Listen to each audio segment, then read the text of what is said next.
And welcome back to the Huge Boob Corner. Happy New Year. We are in 2024, and we are here for our first episode of the year, and I am very, very excited because I have an amazing guest today. She is a legend in the adult film industry. She has been a pioneer, and she's also done, she's an author. She has done radio work. She is a true Renaissance woman.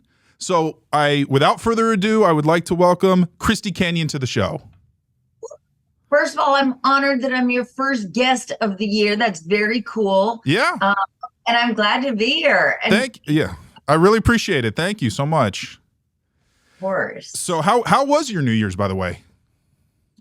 You know what?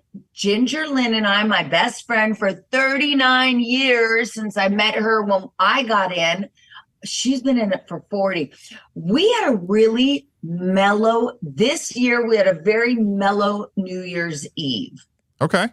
So it was wonderful. Yeah. We were lazy, we drank, we watched the ball drop in New York.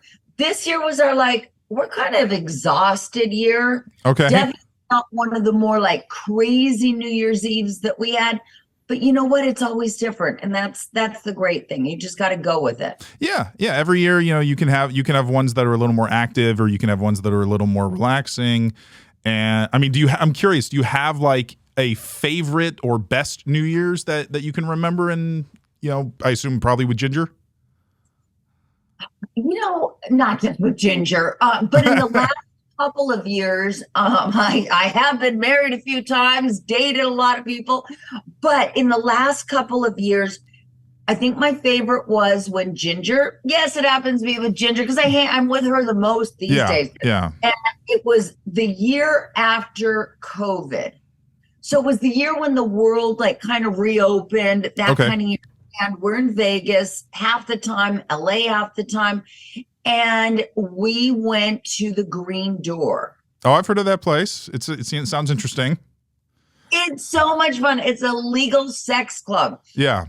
And it was because for two years, pretty much 2 years, we were kind of shut in for New Year's, you know, and there were no big gatherings and no convention. I mean, it was a weird year and a half, whatever. Yeah. And so it was one of those things where we're let's just go out and party. Let's just go out and have a great time, and whatever happens, happens. And I hadn't been to the Green Door since pre-COVID. And in Vegas, the Green Door is a legal sex club in a strip mall. Yeah, I know. Yeah. Out there. It's not go to this loft and knock 3 times. It's just if you have $25 or big boobies, or porn stars, come on in, Have you heard of the, I think it's called Club 5150 that's here, that's also a sex club, but it's in a house.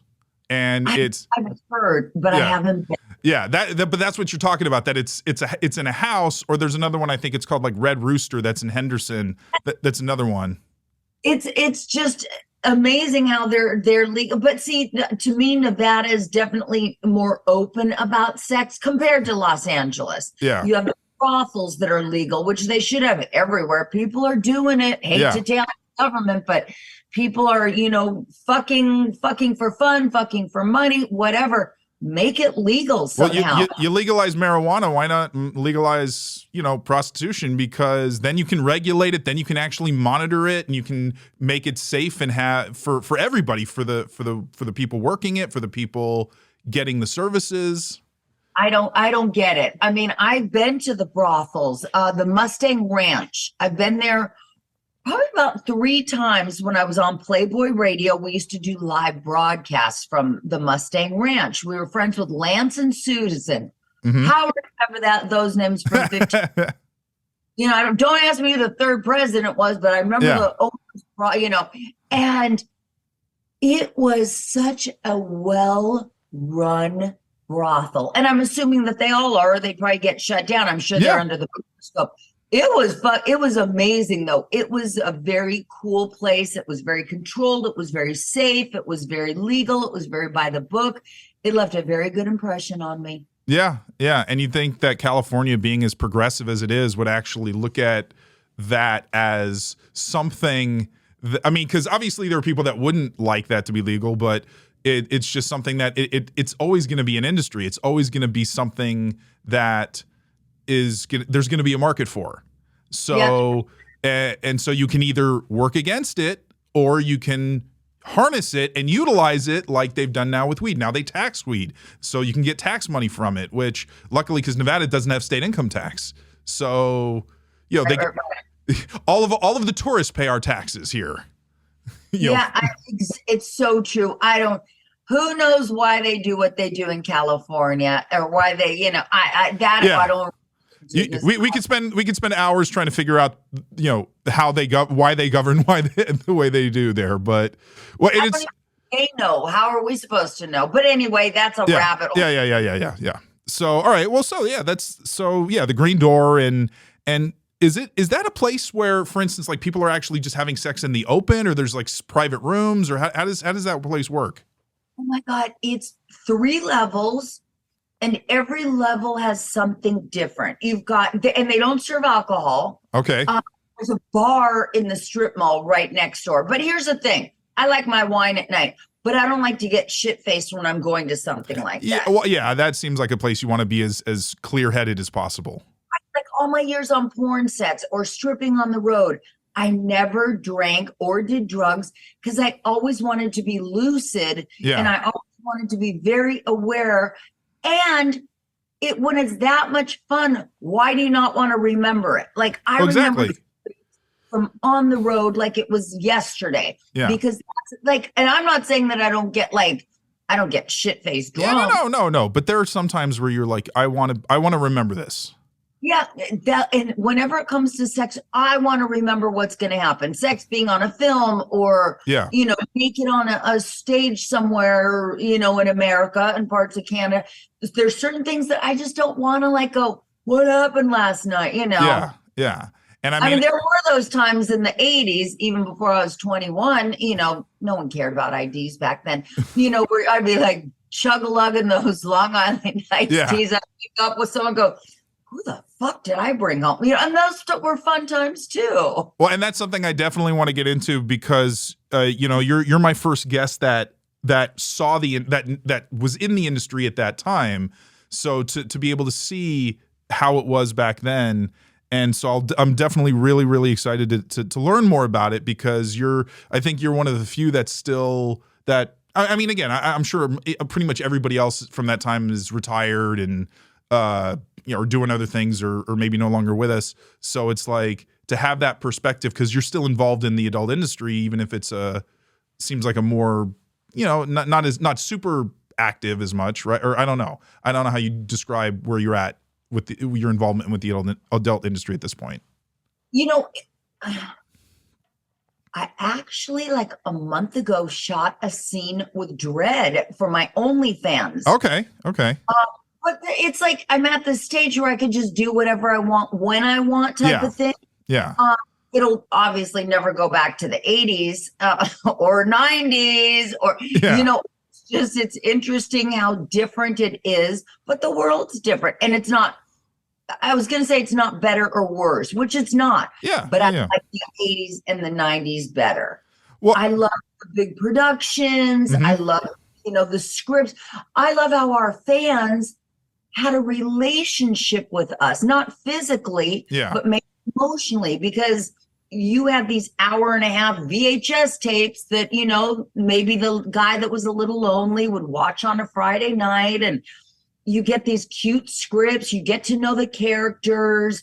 There was more personality, in my opinion, in the movies back then. Now it's great. Fuck, I got 5 minutes. I want a nut. Fucking go local site. Some girl, it opens up with 3 dicks in her. Yeah.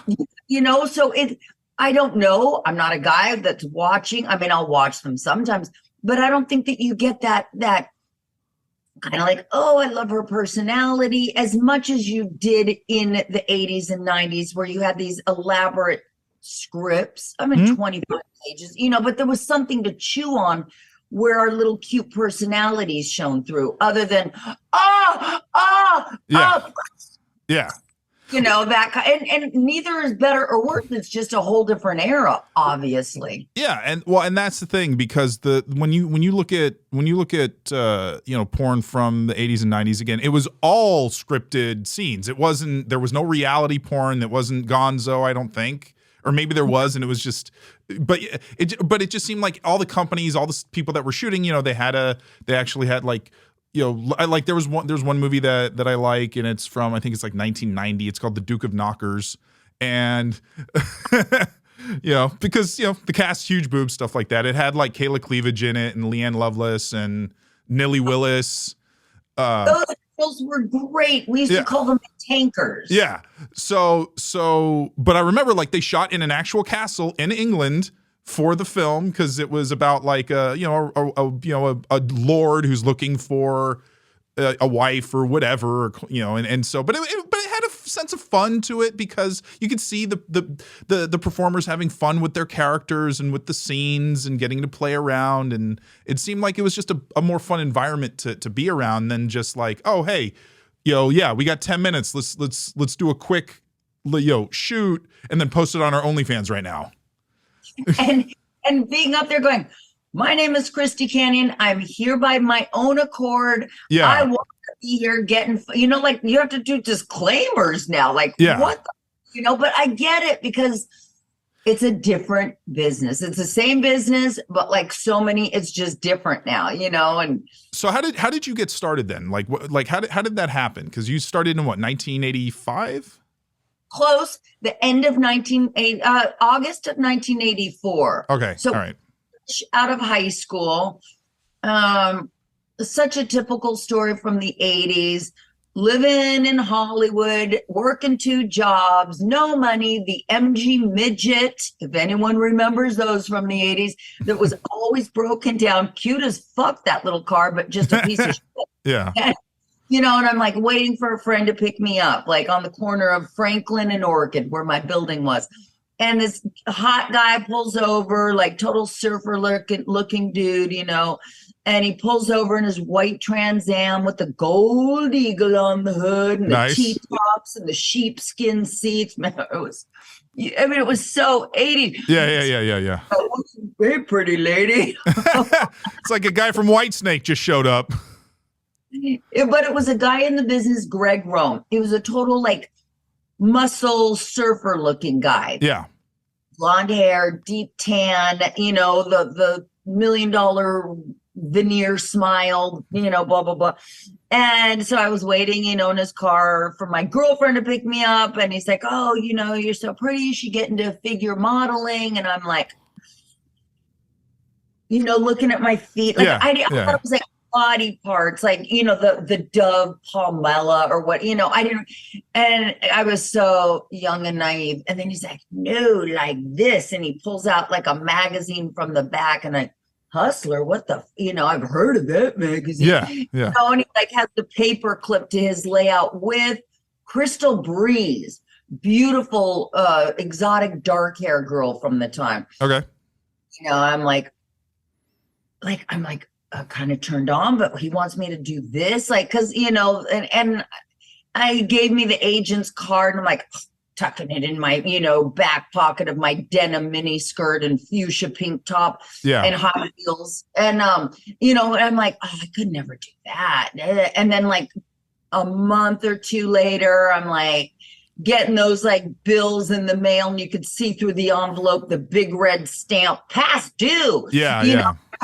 The landlord's like, Christy, your rent's been due for 2 weeks, and I'm like, maybe I'll just do like a magazine layout. But when I call the agent, and the next day I went in, and ta-da, 39 years later, here I am. Yeah. It was fun. It was a great time. It was fun. I was naive. I learned so much about sex. I'd never been with a girl. I'd never been with 2 guys. I'd never done anything interracial. I mean, I hadn't been with that many guys to begin with. I'd never done a gangbang. And you're in a very safe, controlled environment. Okay. And it was great. I loved it. Nice. Well, and I feel like, because that's interesting, because I don't know if there are people that think that maybe porn was less safe at one point back then, because I don't know, like I don't know if there wasn't, I don't know if there was standardized industry testing back then to make sure that, okay, so there wasn't. I know that there was one performer from that era. I forgot what her name was. She had short hair. I think she was one of the kind of the main driving forces to create like standardized testing for performers. I forgot what her name was. Sharon Mitchell. Thank you. Yeah, it was Sharon. Yeah, Dr. Sharon Mitchell. That came around in the probably like 96, 97. Maybe that's mid to late 90s. No, and here's the thing. Back in the 80s, you had 12 performers. I mean, you had a little, someone tried to get in, they couldn't get it up for the camera. Yeah. You had the girl that came in, her husband found out 2 months later she was gone. Yeah. You had a core group of a dozen performers. You had Tracy Lords, Ginger Lynn, Christy Canyon, Amber Lynn, and a good dozen girls. Yeah. That were solid performers working every day. You had 10 solid male performers. Peter North, Tom Byron, Mark Wallace, Ron Jeremy, Dan T. Mann. Was this post John Holmes? Was he already out of it by then? I got in late '84, and he was on his way out for the most part. All right, yeah. So you had these guys and girls that were working every fucking day. They couldn't find enough talent for the appetite of the consumers. Now that VHS was like, we don't have to go to the Pussycat. I can go to the video store and buy this for $99 or rent it for $8.99 a night. You know what I mean? So the companies were constantly shooting. Every day we'd work. I mean, there was like an 8-month period where I think I worked 29 days out of the month, whether it was magazines.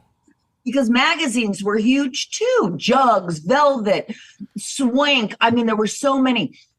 So Sid, my point of this rambling is because we were working so much, the last thing we had time to do was fuck on the side. Yeah. So there was no worry that you were going to be with somebody else that could potentially give you something. It was rare. I remember one girl got something, and I won't say who because I loved her. And she called me. She's like, I fucked some guy last night or 2 nights ago, and I got whatever it was. I can't remember. Nothing major, though. Gonorrhea or something. Yeah. Something curable.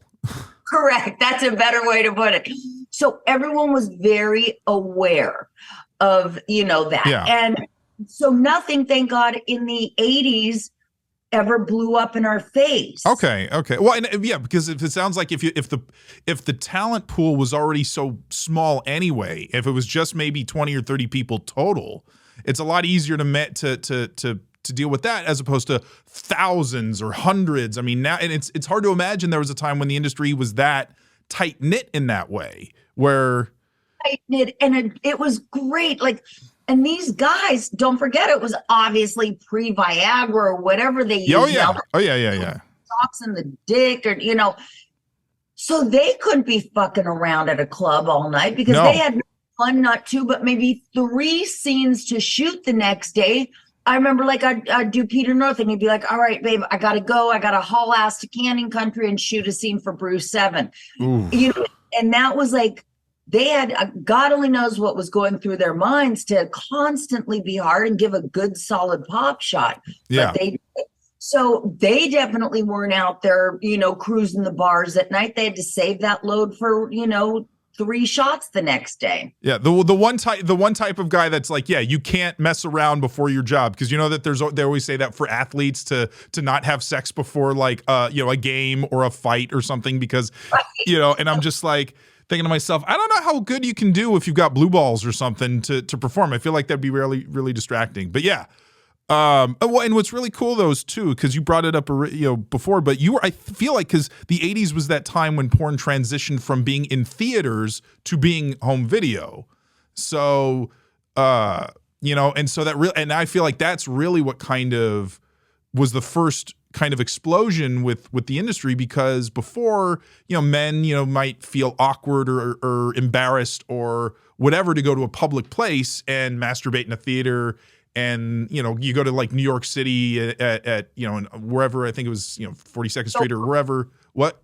Show World was that huge place. Yeah, but I'm sure every major city like LA had those districts where you had the adult film theaters. But then it's like, okay, now you can actually take this home with you. You can have the privacy. That I feel like that created an explosion of demand for it, because now it's like, hey, I don't have to worry about all that stuff before.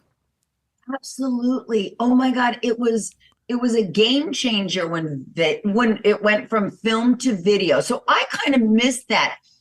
70s, of course, and the early 80s film. I did very few film, which I liked, because I like video, because I am horrible at dialogue, and we actually had a script. So, if I was on a film, I was really nervous because they couldn't just rewind it. And it's like, you got the take, you have to use a certain amount of film.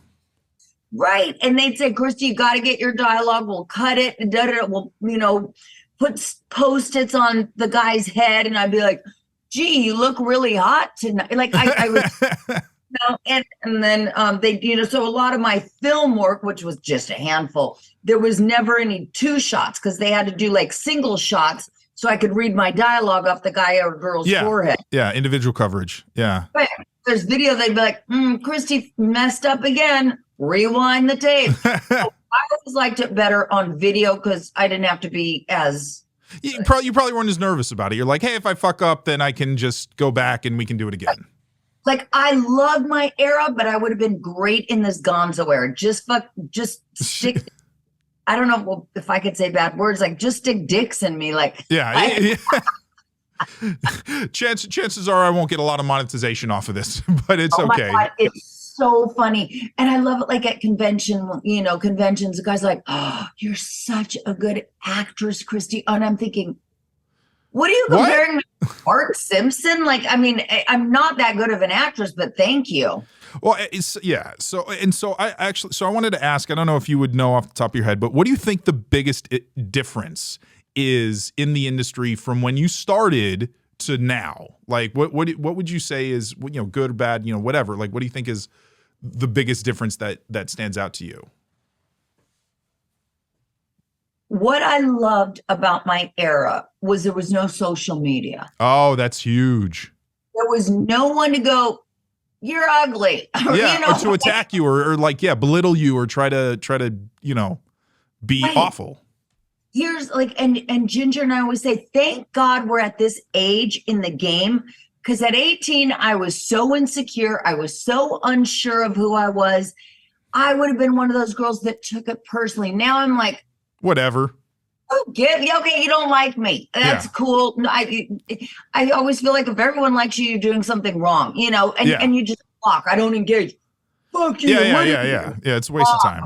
Block, and I don't get it much, once every couple months, you have ugly feet, or I don't like to smile. Who gives a flying fuck if you don't like me? I don't really, I do care. I wish they would, but. Yeah, no, but it's going to happen, So to me, that is one of the differences, not just because now the trolls, basement dwellers, whatever they're called, a-holes, whatever you want to call them, now they've got a friggin' forum. Whereas back in the day, you could only reach us if you went to a bookstore signing, because we used to go to the adult bookstores and sign. If you went to a strip club in the 90s where we're featuring, or send a letter to your fan club or something.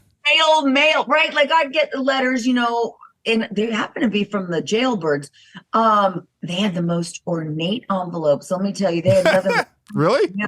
Yeah. Oh, their envelopes were beautiful. I mean, wow. Artwork. I mean, once in a while though, you go like, when I get out of here, I'm going to cut your tits off. And I'm like, okay, this was sent 3 weeks ago. Yeah. My books are still here, and you just throw it away. Yeah. But so I liked it that we were very unattainable on a daily basis, if that makes sense. Yeah. You wanted to meet us, you had to stand in line. We had a mystique about us. Yeah. Well, and I think that same thing with even, say Hollywood celebrities too. It's like, because the only time you could see you would be on screen in some way and you're watching them, but you had no insight into who this person might be, and there was a space because you didn't know, so I feel like that kind of, and you didn't have a basically a microscope on every single thing that you did, every place you went. Right. Exactly. So I love that, the just so under the radar, like I'll see girls on Twitter, good morning, everybody. We never said that. Yeah. You didn't get a good morning, I'm going to take a shower. Yeah. So then we're like, I wonder what Christy's doing. I wonder what Ginger's doing, Yeah. Pre-internet. Because it wasn't even like, not even social media, no internet back in the 80s. It's like, tell you, it was, that genie's never going back. No, that's not going away. It was such a freeing time. And here's the other thing. We work 24/7 for the most part. Yeah. You know what I mean? You got your Sex Panther on so they can call or cam with you. I mean, unless you're at the market, that kind of thing. You upload the OnlyFans once, if not 3 times a day.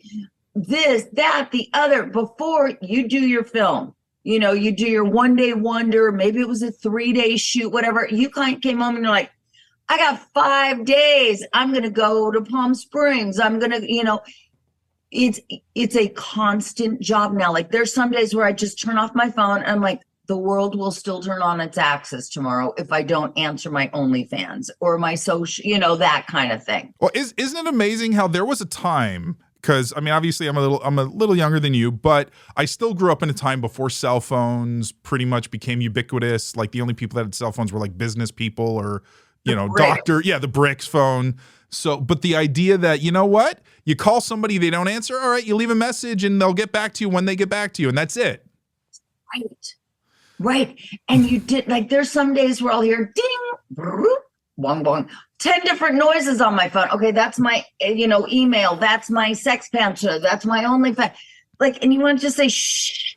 Yeah. It's too noisy. All these dings and dongs and beeps and blops and, it's crazy. So I like the kind of free and easy, free cell phones and internet.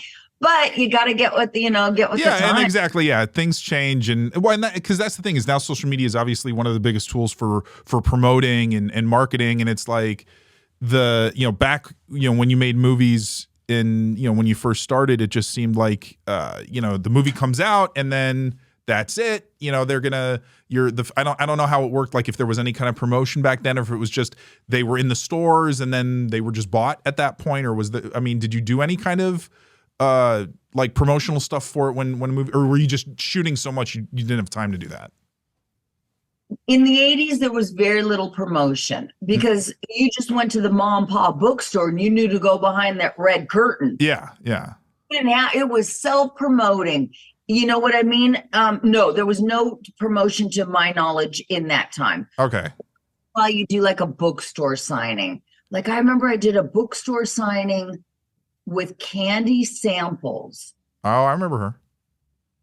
Big boob, blonde. Always remember the huge boob ones.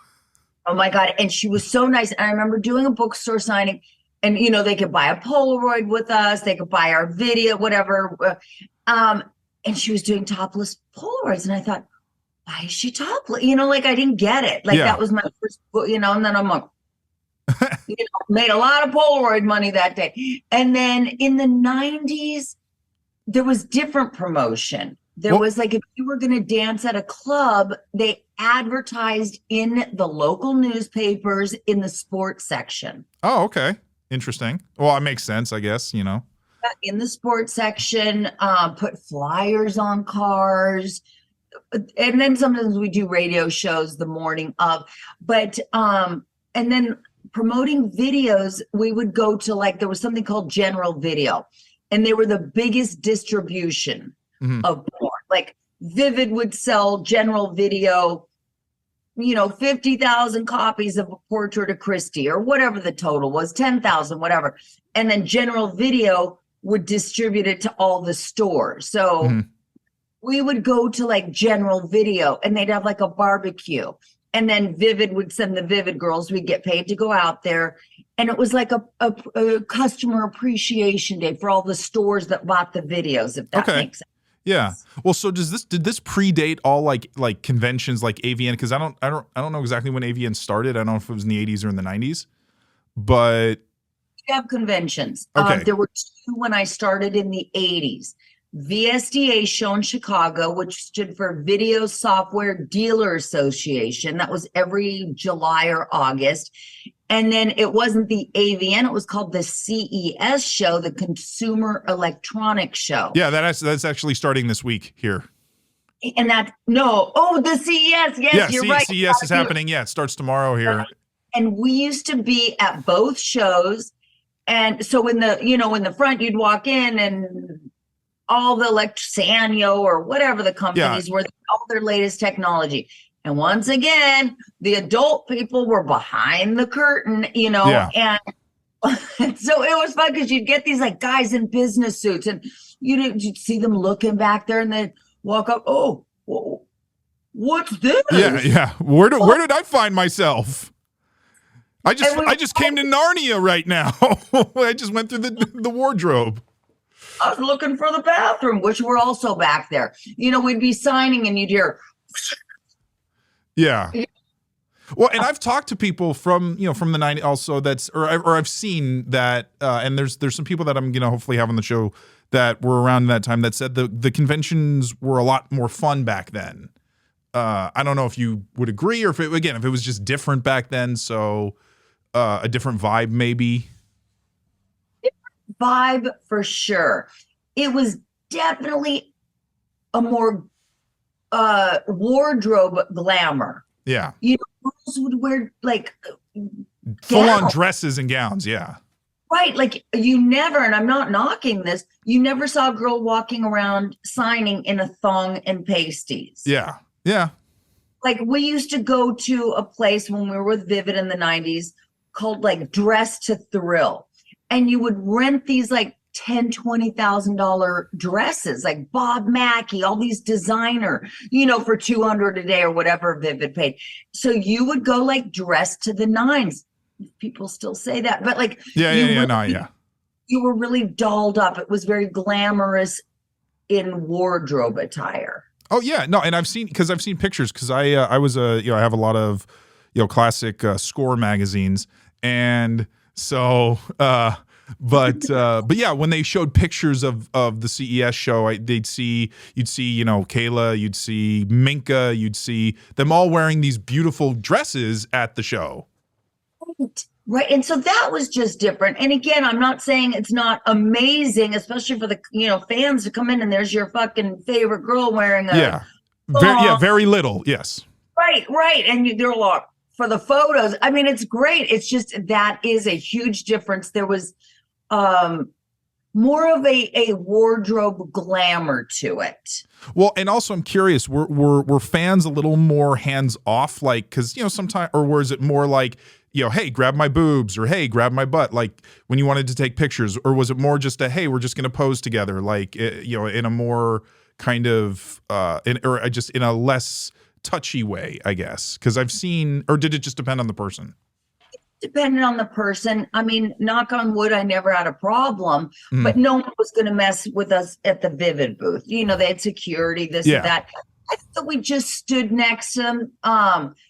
Being with Vivid, you couldn't, they were so, and thank God for them, they were my favorite company, but they were definitely more vanilla. Like the owner would have looked at me like, what the fuck if I grab some guy's hands and put them on my boobs? Yeah. We had to have a code of conduct. Now though, at the conventions, I'm like, okay. And they're standing behind me and I'm like, give me your hands. And they're like, okay. And I'm like, what the fuck? Grab those fucking titties. They got you off. So, I mean, I'm wearing clothes, but still, they're still a little squishy. No, I never had a problem really with anyone getting aggressive. And now at the conventions, I think that you get like as a fan, you touch a girl without her permission or whatever, and you are out. You're done. Yeah. Is just at the bottom. Like, we don't put up with anything. Was it? I might. This might be wrong, but I think was did the convention used to be like there was 1 or 2 days that were industry only days, and then the fan day was a like there was only 1 or 2 different fan days where fans that was open, or was it always open to fans?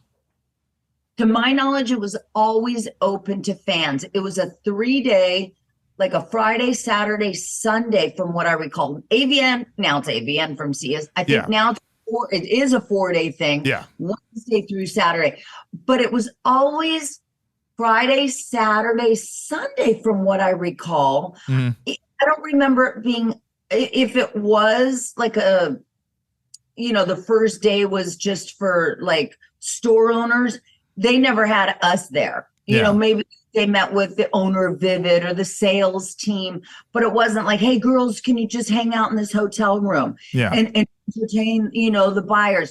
It wasn't like that at all, to my recollection. Okay.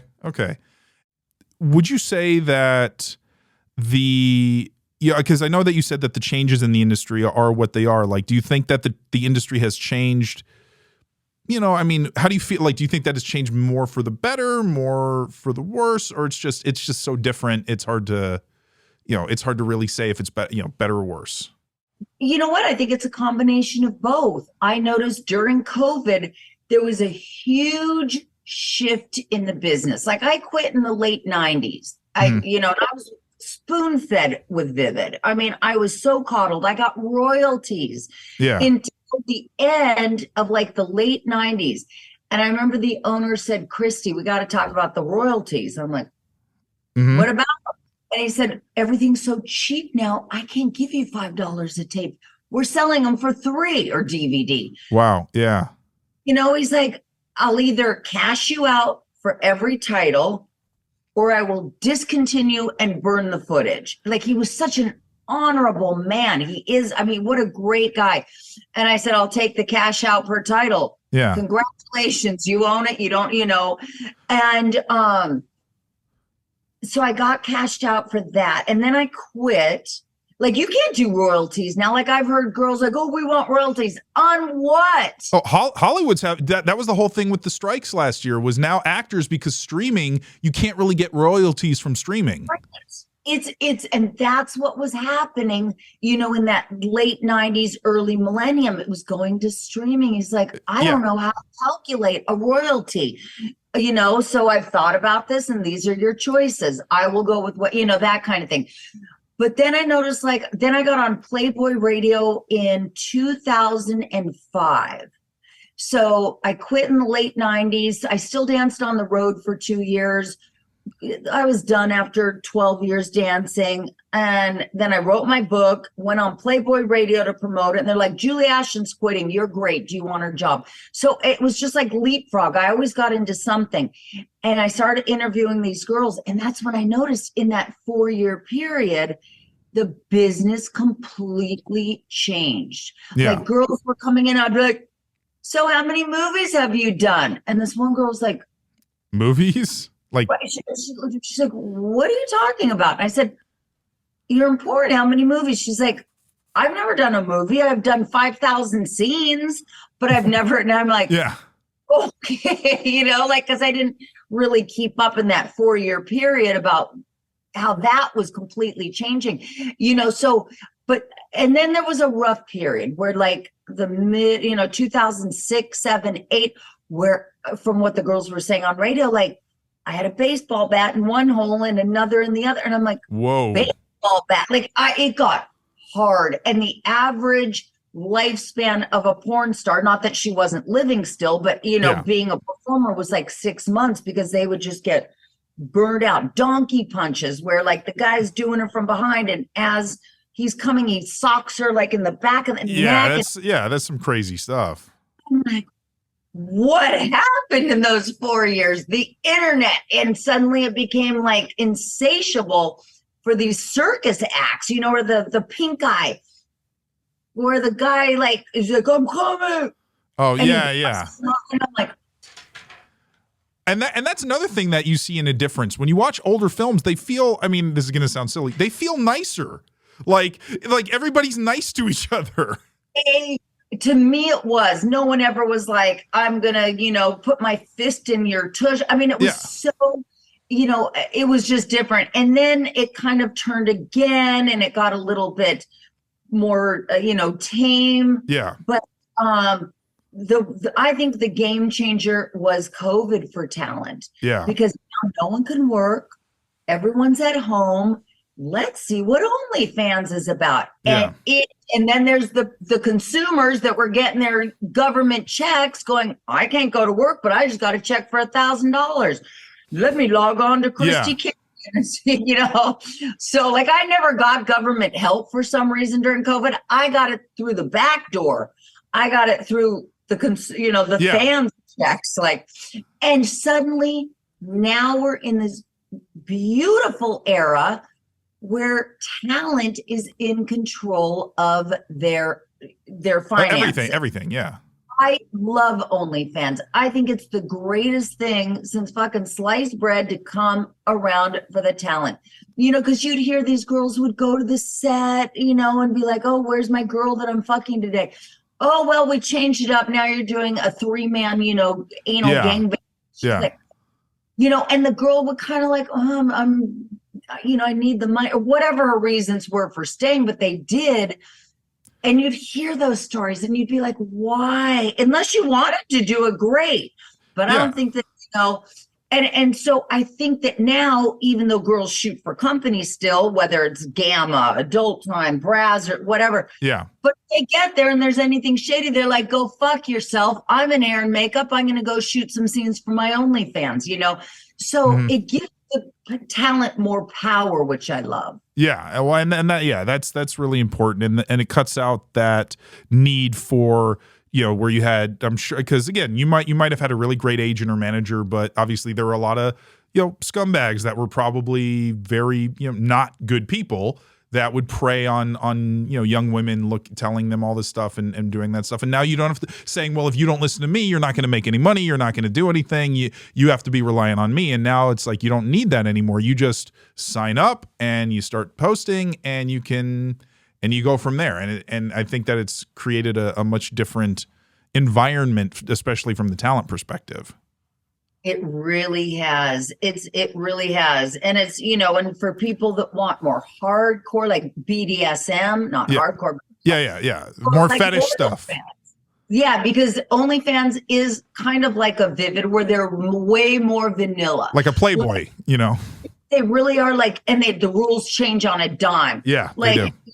I did something. Oh, a guy got he bought my pubes. And then he got a video, I know. And then he got a video of me trimming, right? So there I am, I'm on the ground. I got my legs spread and I'm like trimming my pubes. Got pulled. You can't have scissors in a scene. I'm like, that's the problem with scissors. And they do weird stuff. They're very strict. You have to be, and I get it because now credit card companies are just looking to kick them off. Yeah. So I understand it. You just, between COVID and a week ago, it's complete different stuff that you could put up there. Well, and also because since you were in the industry for 2 major shifts in it, which was the going from theaters to home video and VHS, and then going from home video to the internet in the mid to late 90s, and where before because Brazzers is now probably or MindGeek I think is the owner of them, but with things like them and Bang Bros and now Naughty America, those are the big companies. Vivid I think still makes stuff, but they don't. Okay. Years ago, about 7 years ago, Vivid licensed out for a ton of money, so they were getting a licensing fee to Gamma, which is now Adult Time. Mm-hmm. And then after and I don't quote me on any of this, but it was something like after 3 years, we no longer have to pay you tens of millions of dollars a year for your library. We're going to go to a profit share. Yeah. At that point, the owner's like, I have made I'm set for, that guy's a billionaire. He's doing okay. Yeah. So I don't even know though, if Adult Time shoots anything under the Vivid title. Okay. They'll shoot wicked stuff.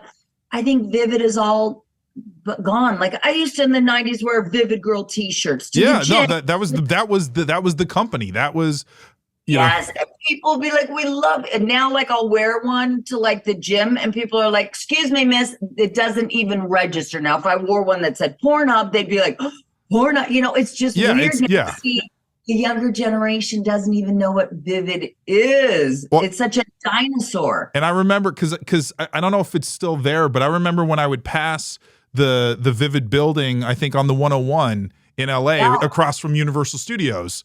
And I would always see it. And, I remember in the 90s when I would see it and I would get like, kind of like, oh, there it is. You get that little chubber going. You'd be like, yeah, but I mean, granted, it's not like they were probably shooting that was probably just all the business offices and there was nothing like, there were no naked women just walking around over there, but it just, But yeah, that's the thing. And it was, for people that don't know, it's on a street called Cahuenga. Yeah. Like heading into Hollywood from Porn Valley.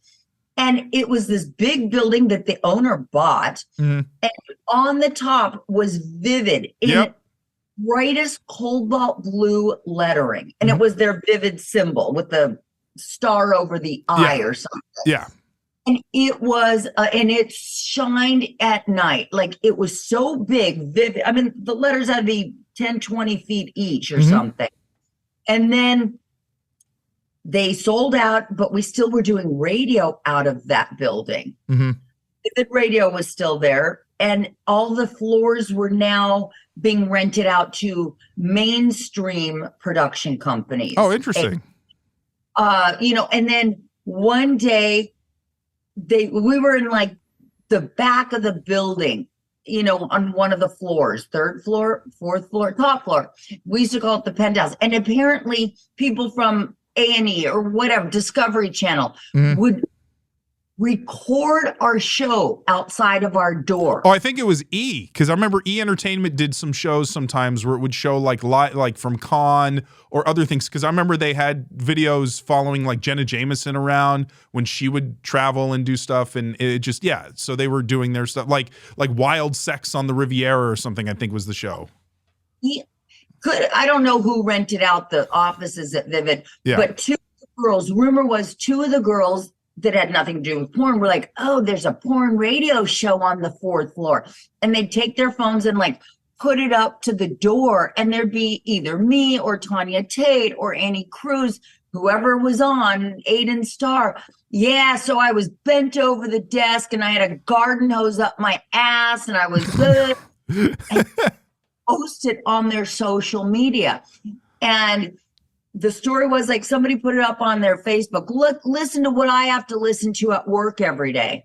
Well, and that's what's interesting. So, and because we have about, I don't know, maybe about 10 minutes left, but because you got into radio, but it's like this was pre-podcasting. So it's like these were shows that before you couldn't do on regular radio because you had all the FCC stuff that you had. You couldn't you have profanity. You couldn't do like talk about explicit sex stuff, Howard Stern, like, cause he, that whole stuff. And now it's like, it seems like when Sirius started and you started doing that, it started to broaden out these to pave the way for eventually podcasts. You know what? It was an amazing 18 years. It was groundbreaking satellite radio. Mm-hmm. It was amazing. It's funny how there was no video though. Like we had a lot of like truckers. We'd get people that drove because satellite you get from state to state to state, like AM, FM, terrestrial, whatever they call it. Where like you drive over that county line and Kiss FM is gone or whatever. Yeah. It was so great. And then unfortunately about a year and a half ago, after 18 wonderful years, SiriusXM did a sweep during cancel culture and got rid of they got rid of anything that was slightly offensive to people, like Vivid Radio, Jenny McCarthy, some comedians that I'm sure made fun of somebody and they got it was just, but that's the name of the game. And the funny thing is I do just as well today with all the other stuff that's now available. But I'll tell you what I miss, the routine. Mm-hmm. I miss the routine. I get up, I have my coffee, I take a shower, I get ready, I go get my lunch, I go to the studio. It's the routine that I still miss at times. Yeah. Some days I'm like, 4 o'clock. I haven't gotten out of my pajamas, you know? Yeah. But yeah, and now it's like, because with podcasting, it's, I mean, I shoot in an actual studio, so that's but a lot of people will have setups in their homes or their apartments, and so it doesn't have the same kind of, you know, setup as, because it sounds like with Sirius, it was like, you know, just like any kind of radio station where it had all the mixing boards and the producer and all that stuff doing everything for you.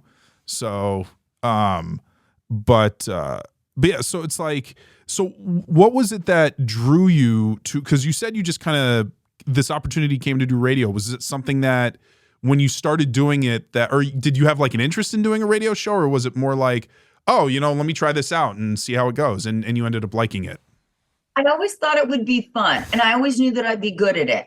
Like I would go on Playboy Radio as a guest, you know, like twice a year. Okay. For the first 2 years. Like when my book came out, I went on to promote it. Or, you know, they had a week of legends. So there'd be a day where Seika and I were on for that week. And then the next day was, you know, whoever, Peter North and Ginger, that kind of thing. And I always loved going, God, what a fun gig. You just get to go and yickety yak with your friends. And you know, or people that are like, it's just, I find people fascinating. Yeah, so do I. It was just, you know, like girls would come on, obviously, that I'd never met, but to hear their stories. And I love the ones that would come in drunk at 12 o'clock in the afternoon. And they cry. Like, you can't make radio. It's total improv. Like, you know what's going to happen. You know, you might get a guest on Monday that's so fascinating, you don't even want to talk. You just let them ramble. Next day, you'd have a guest that was like nodding off, and you're like, you just had to pick up the ball and run with the interview. You know, I like the spontaneity of radio, this, that, and the other. So I got into it it just fell in my lap, but I knew I'd be good at it. Okay. The problem is nobody in today's culture of offending people are going to take my dog and pony show on a daily basis. Yeah. You know, they just aren't. And I don't watch news, so I don't know what's going on in the world half the time. I can't get on a political show because I'd be like, why is Gavin Newsom the fucking you know, like, or whatever. Yeah. All I know is what I see going on in my local life, but I don't keep up with politics.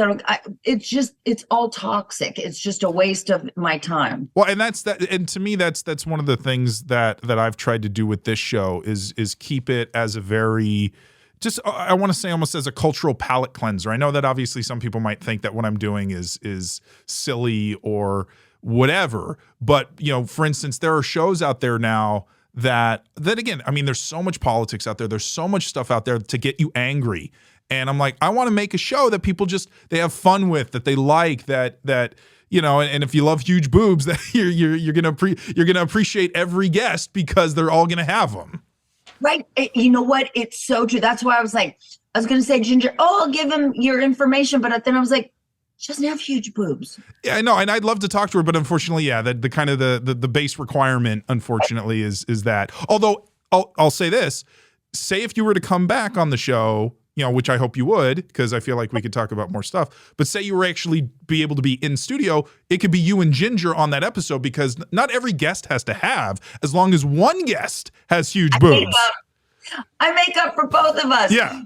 Are you going to be at the AVN show? Yes, I'm planning on going this year.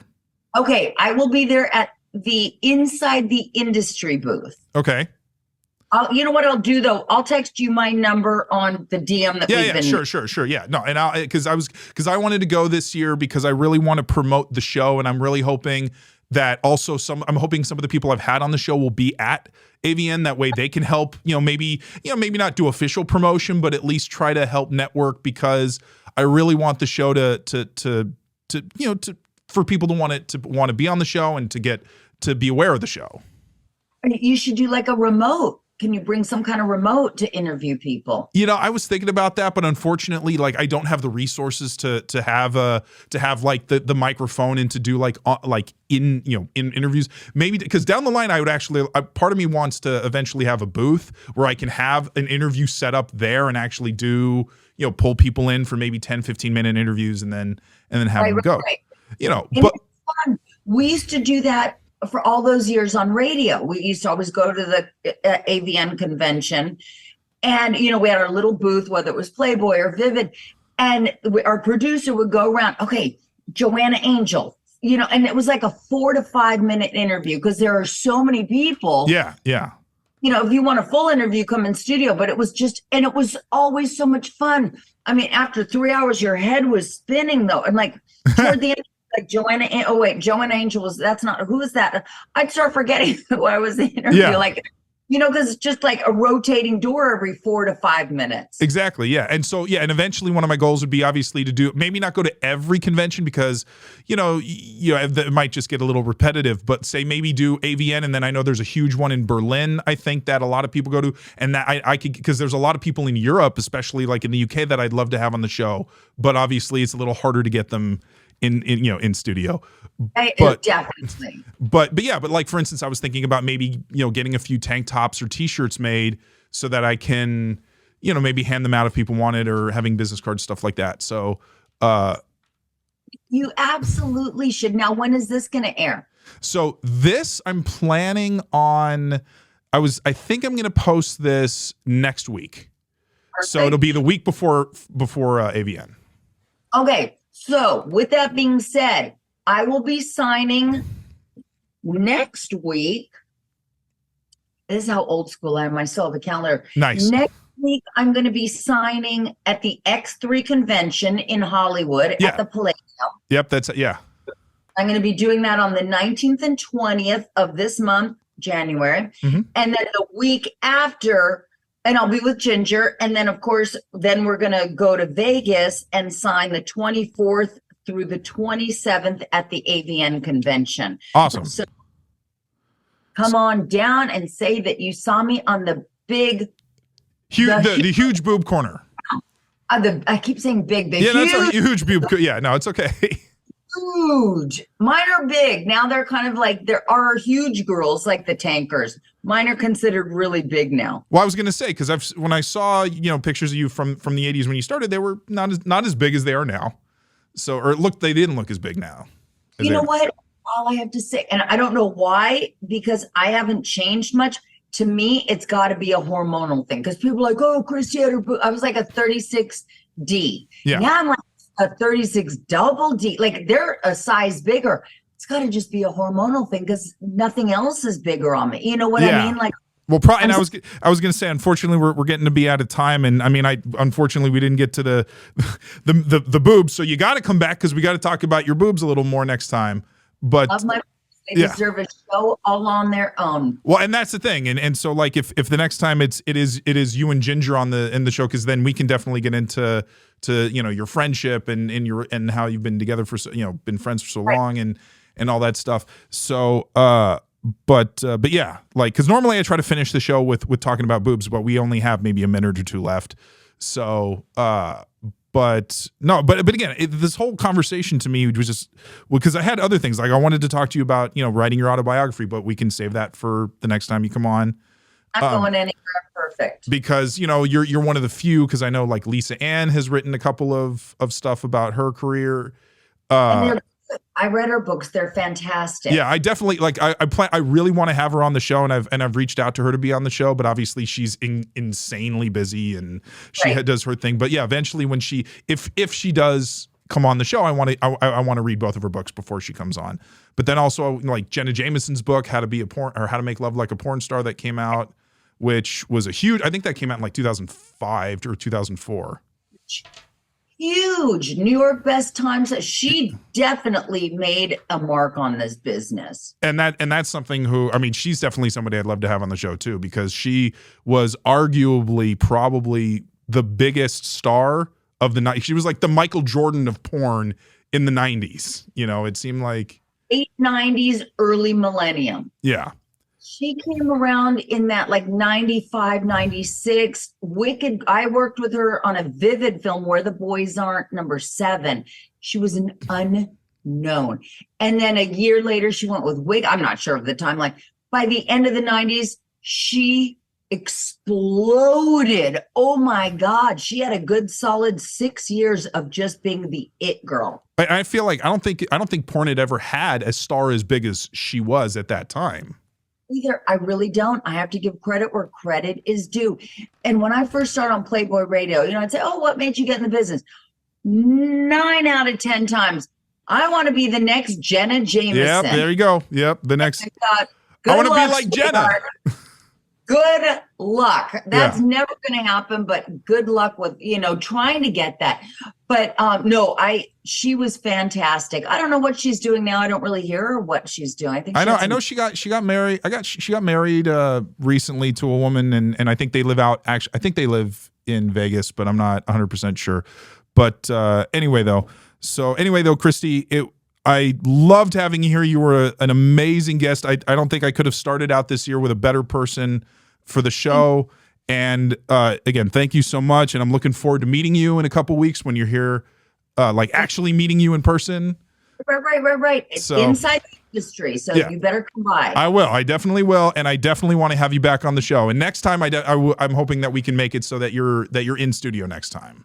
I do too. I didn't even realize that, but we'll plan it because, like I said, half the time, LA half the time. So we'll definitely plan something in studio next time. But I'm honored to be the first guest of 2024. I had to look like I know it's crazy. So anyway, though, Christy, thank you so much, and to all of you out there in huge boob land, we will see you next time.